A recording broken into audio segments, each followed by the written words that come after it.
Here in Santa Cruz, the use of art and technology to educate and entertain people about our natural resources dates back to 1907 and the elaborate exhibits on display at the opening of the Santa Cruz Boardwalk. If a kid comes to our place and they go to the boardwalk and they go up on that big drop ride, I hope they look down on that ocean and they're thinking, wow, did you know there's a kelp forest down there? Did you know there's huge mola molas? Did you know that leatherback turtles come here?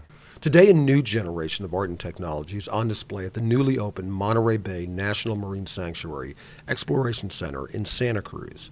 10 years in the making, the Exploration Center has created world-class interactive exhibits designed to inform the public about our protected waterways. The collaboration between scientists, technologists, and artists has created an engaging environment for people from around the world to learn about life in the Monterey Bay Marine Sanctuary. I caught up with the center's director, Lisa Uttal, for a tour of these amazing exhibits.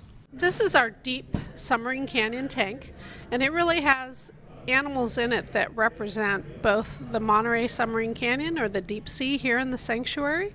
In here, kids, when they first come to this mezzanine, can actually look up and see that people are operating remotely operated vehicle, or an ROV. They themselves get the opportunity to operate one as well and explore this deep sea canyon.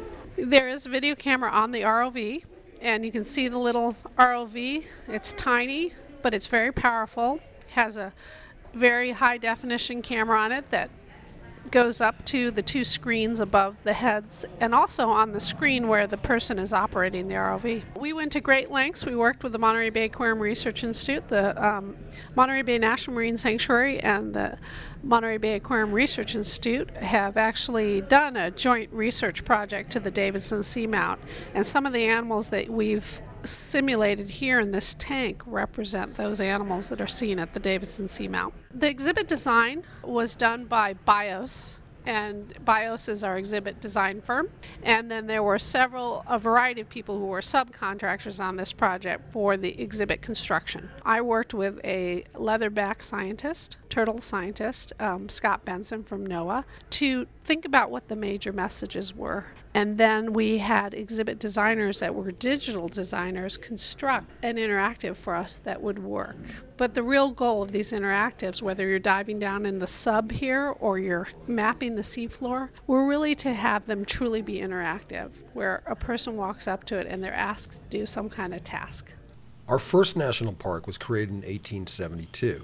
But our very first national marine sanctuary is only about 20 years old. This is the largest marine protected area in the federal system in the United States.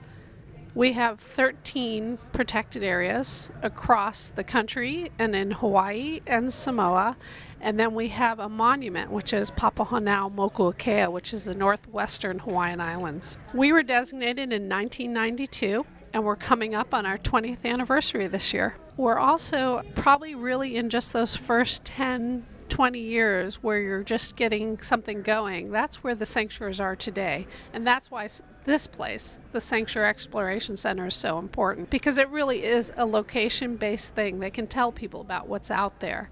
Most people don't even know that there's a sanctuary right off our coast.